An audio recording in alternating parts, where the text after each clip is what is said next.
Donald was a whole lot of sizzle but no substance behind it. But then the campaign took a darker turn, because Donald Trump demonstrated that when he's scared, when he's losing, his first and natural resort is to go to sleaze and to go to slime. And one question Americans are wondering all over this country is, how low will Donald go? Is there any level to which he is unwilling to stoop? And to date, we have not seen it.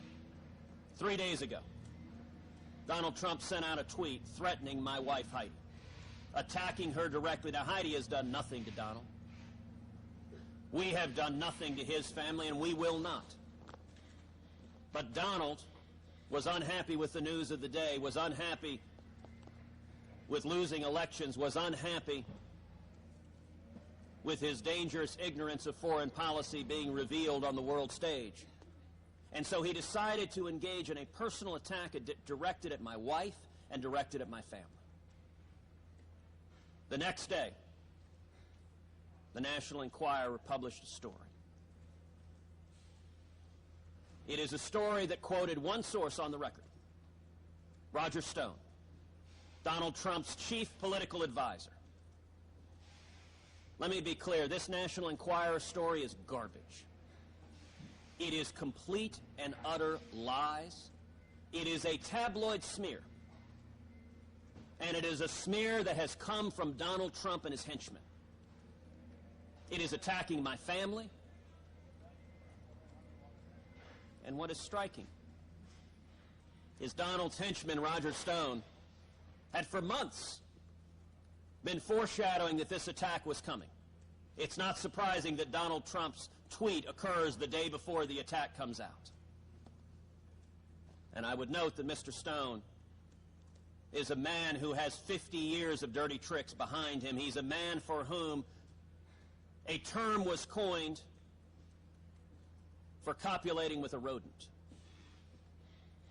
Well, let me be clear. Donald Trump may be a rat, but I have no desire to copulate with him.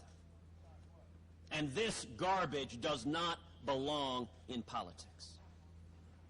And the venue for this attack is not surprising. The National Enquirer.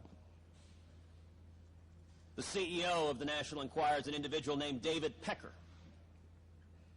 Well, David is good friends with Donald Trump. They have a friendship that goes back for many years. In fact, the National Enquirer has endorsed Donald Trump, has said he must be president.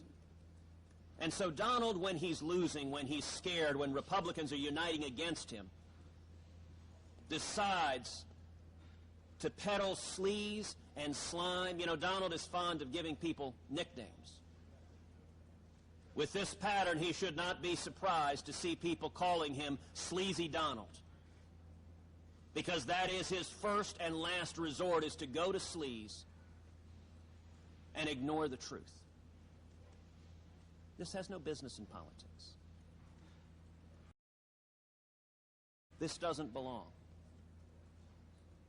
Years from now, when my daughters Google this, they will read these lies, these attacks that Donald and his henchmen and his buddies at the National Enquirer spread about. And by the way, here's how a rumor gets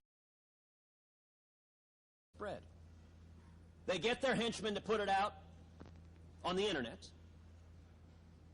and then they get the National Enquirer to report, not based on evidence, not based on facts, not based on witnesses, but based on their reporting that it's on the internet after they put it on the internet. And I would note another site, Gawker, which just had a $100 million judgment against them, then reports that National Enquirer is reporting on the internet rumors, all of which started with Donald Trump. There's a phenomenon in psychiatry known as projection. Donald Trump will soon be the textbook entry for that phenomenon.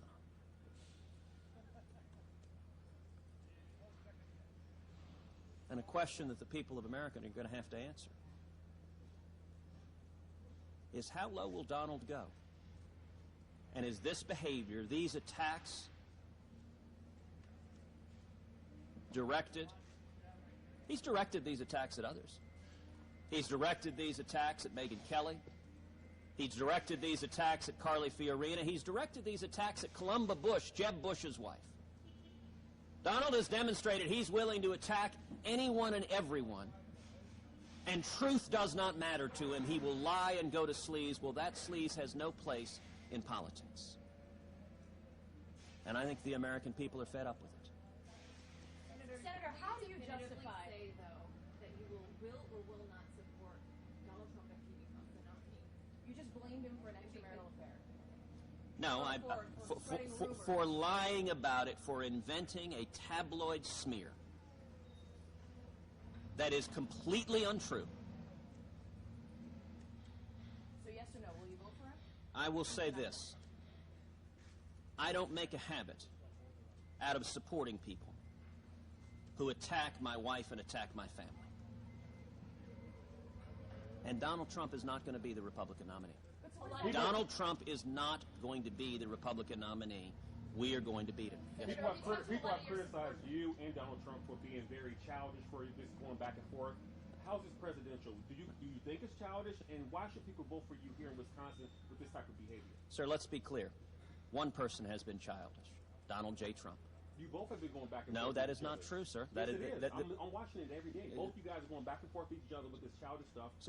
Sir, I understand in the media that the game the media wants to play is when Donald attacks my family to say everyone is guilty. I have never once attacked any member of Donald's family. I do not intend to.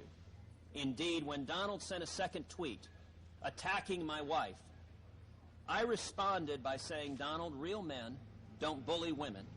Your wife is lovely. So not only did I not attack his wife, I praised his wife, and I simply said, Heidi is the love of my life. Now, I'm sorry, sir, if you believe that defending your wife and defending your family is childish, but it is not. And the media is being dishonest when it claims everyone is equally responsible. When he attacks my wife, and I turn around and praise his family and defend my wife, they are categorically different, and any media reporters who say otherwise are not being truthful. It's easy to blame the media. It's easy to blame the media, but it's easier to blame the media. I talked to a lot of your female supporters, and they said that they believe these attacks have excluded their ability to vote for Donald Trump in the general election if he's the nominee. Why shouldn't you be held to that same standard? Why can't you say definitively one way or the other? The question that the people of America are asking is, how low will Donald go? Is there any limit that he will not go? I believe his conduct in this campaign is convincing millions of Americans that this man would be an embarrassment as president. That we don't want a president who traffics in sleaze and slime. We don't want a president who attacks the family members of other candidates. We don't want a president who seems to have a real issue with strong women.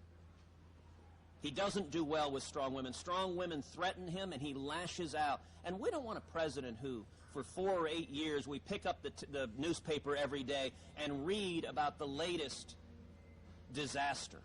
You know, Donald Trump is terrified to engage in a debate. He's right now hiding in Trump Tower doing no political events. He's not here in Wisconsin campaigning. Because when you campaign, people actually ask you questions. And when you ask questions, when you don't know anything about the issues, as Donald Trump does not, it becomes evident. So he sits in Trump Tower and sends tweets late at night. Well, this is a dangerous world. We need a president who is capable of sitting down with Putin and defending America. We need a president who is capable of defeating ISIS and defeating the Ayatollah Khamenei. And it will not be sufficient for the president to hide in his tower and send tweets at Putin.